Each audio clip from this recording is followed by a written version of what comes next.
My mic was muted. Anyway, I don't know how that happened. But anyway, good morning, everybody.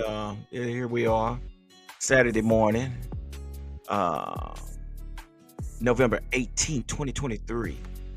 Saturday morning, we have started our morning off, our weekend off. It's drizzling outside. It's a little cool outside. So, yeah, we're getting that Thanksgiving weather. The Thanksgiving weather is fastly approaching. And what would be Thanksgiving without cool weather and some family over to the house and good company and some good eating. So yeah, we're not far from Thanksgiving, and here we are.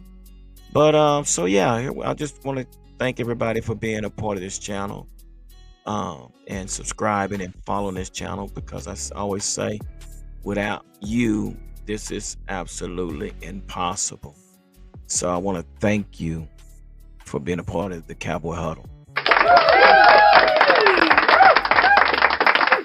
Yeah, seem like I'm having a little internet issues this morning. I know I'm probably freezing up a little bit. I'm getting a signal, but it's okay. We're gonna keep it rolling. Yeah. Also, I got to give thanks to all the social media groups out there that share our content in their groups. Big thank you to the Dallas Cowboys on deck, Cowboy Fan 365, We Them Boys, 520 Boys, Queen of Honor by Cowboys, Fan Club Mexico, Cowboy Fan Zone 24/7, Guadalajara, and Hard Hitter Lifestyle, and also One Star One Family, and all those that I have mentioned. You are also uh, very, very, very welcome, and we want to thank you as well for being a part of this channel and taking our content and actually sharing our content in your groups. Thank you. Yeah, so let's get right on into this, man. I want to talk about a few things. I'm gonna keep on moving and let you guys get on about your weekend. But as it's been told, let me turn this down just a tad. I got this music up a little bit, probably too loud. But there we go. Let's go there. So, this hasn't happened since maybe Charles Haley. I don't know, but it's been reported Cowboys put Tyron Smith on Hall of Fame practice schedule. Now, you might be asking, what is the Hall of Fame practice schedule? Well, it's something where when you have some years under your belt, and and you got plenty of miles on the body. This is something they call the Hall of Fame schedule. So it's been reported, says the Dallas Cowboys are implementing a unique strategy to help keep veteran left tackle Tyron Smith on the field every game day this season. For the past couple of weeks, the former first rounder hasn't gone through a strenuous portion of practice. The results has been significantly improved play, which led Mike McCarthy to put Smith on what he calls on Thursday a Hall of Fame schedule. So it says it's not uncommon for players getting up there in their years to take a day of rest here and there, but it seems the left tackle will get that advantage moving forward after the Cowboys lost to the Eagles. McCarthy officially declared Smith back.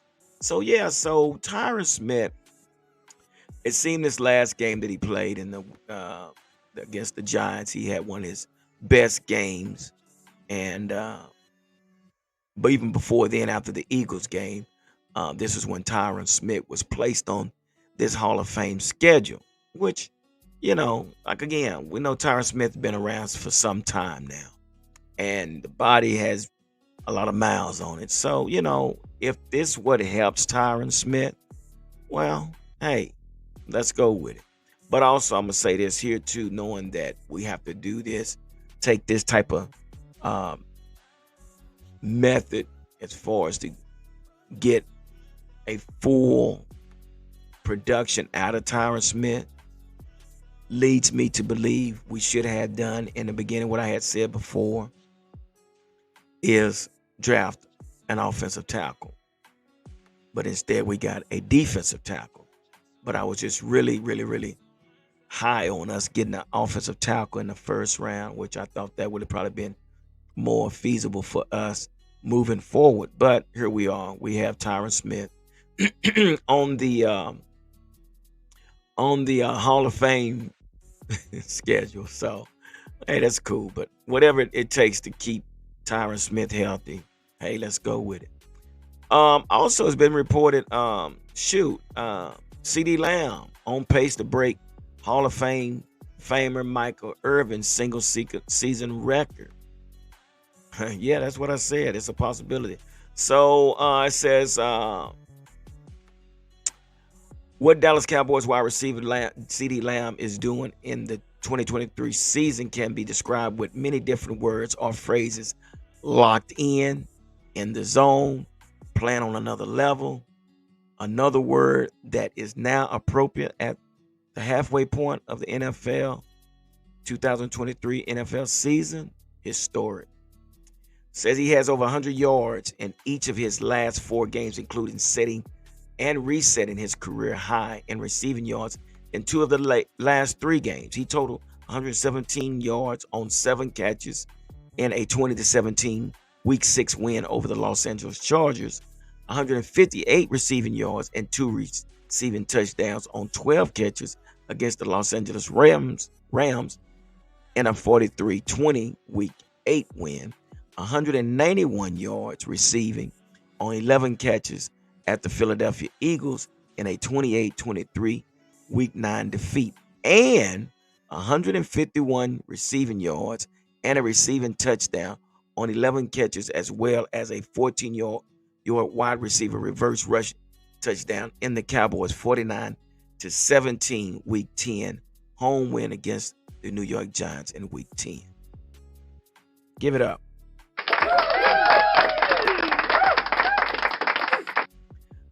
This is what the number 88 should look like. Really. We've seen it with Drew Pearson. We've seen it with Michael Irvin.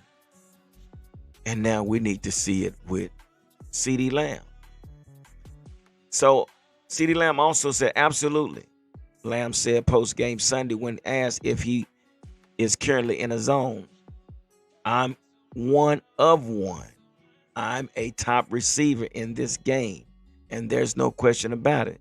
Competitors, see y'all again next week. Damn.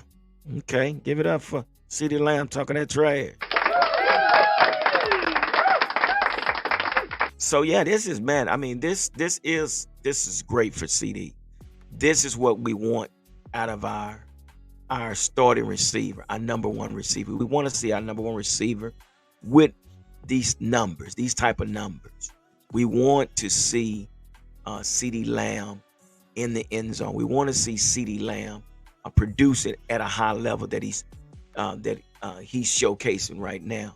So big ups to CD Lamb, man, and where he's at right now, this far in the game. So again, I do expect to see this again this Sunday. I predict he'll have another 140 plus yards. I really do. But I think Mike McCarthy and Dak and CD have came together and came up a way to be effective and to be productive with this passing game and with the number one receiver. So that's good news to know that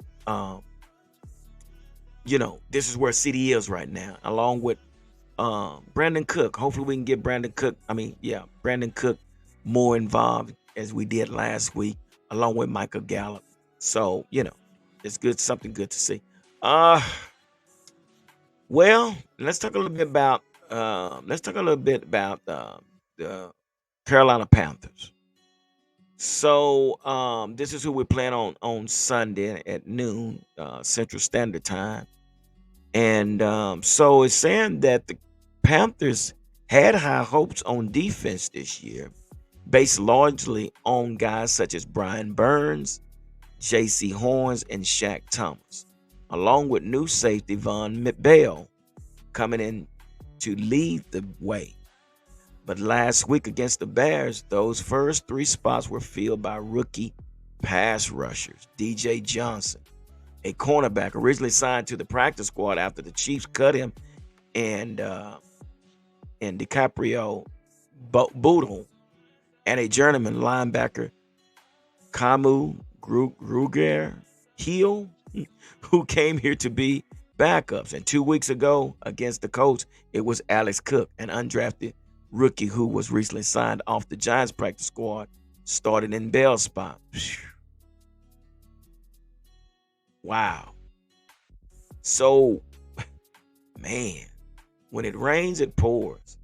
So it seems that who Carolina had in mind to be starters end up being injured, and they had to bring in some rookies to fill their spots. Ooh, not good. Not good. It's always been told that like next man up. It's almost a way of life, Johnson said with a grin, because it has had to be for the Panthers this season. It's something that you don't just prepare for, something that you're constantly preparing for. And that's so true. That is so true. You're going to always have injuries. And you hope that they're not severe injuries. But injuries does happen. This is a very physical contact sport. And you're prone to get injured sometime throughout the season. And if not, that's great. But just so happened the Panthers have suffered several injuries. So that in itself, it alters your offense or your defense. In this case, it's going to alter the Carolina's defense. So what do? You have to prepare the defense in more of a base type defense if your rookies are not up to par. So yeah, I see CeeDee Lamb having another 150-yard receiving game. Yeah, I can see it. We don't know what it's going to look like, but I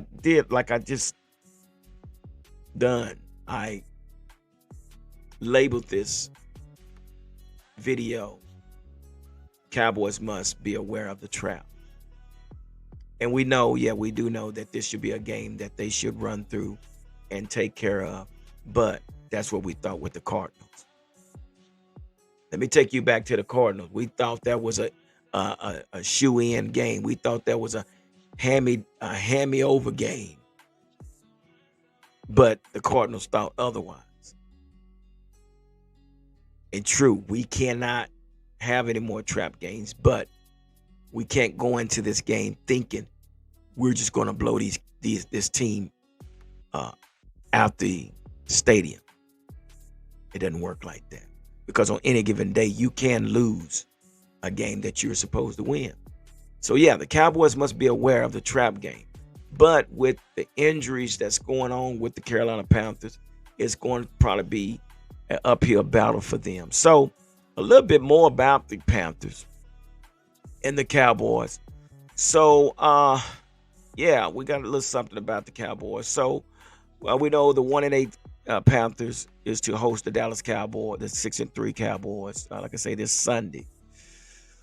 While Carolina is coming off a 16-13 loss to the Chicago Bears on last week Thursday Night Football showcase, Dallas most recently defeated the New York Giants in a 49-17 win.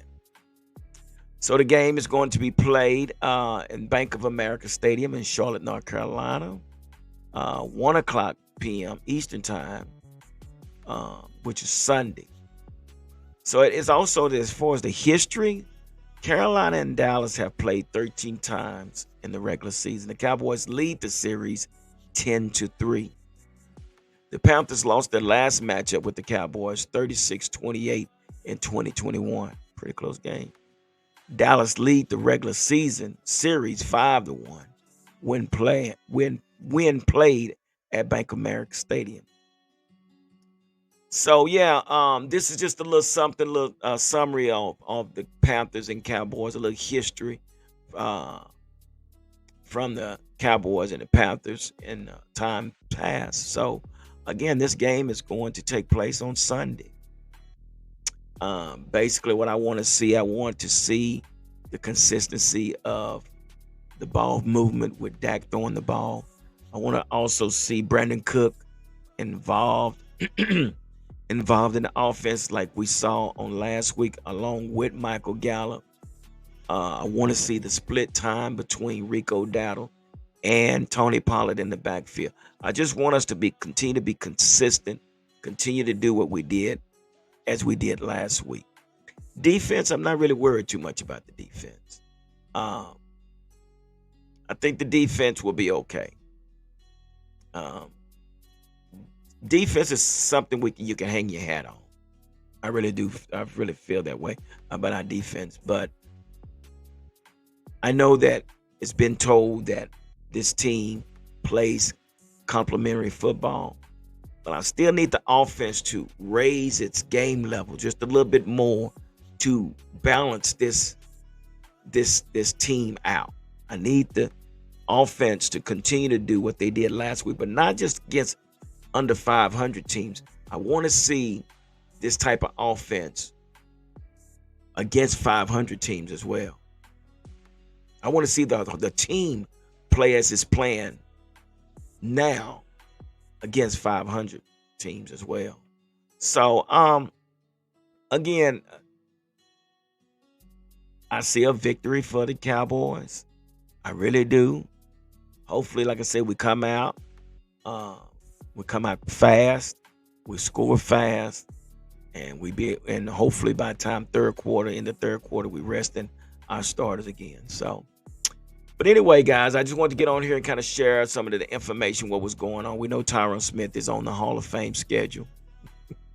CeeDee Lamb is on pace to break several Michael Irvin's record. And we also know that the Panthers have a lot of rookies that's going to be starting this weekend. So, again, it's an early game. So, guys, let's get ready to, I'm going to say get ready to rumble, but let's get ready to huddle. And let's get ready to play these Carolina Panthers, man. Let's serve them up like we should and like we've always done. But again, man, I just want to say thank y'all for being a part of this channel. And like I say, without you guys, none of this is possible. So again, with that being said, I want to say to you guys to be blessed and continue to stay safe. It's your boy G, the #1 Cowboy fan. Deuces.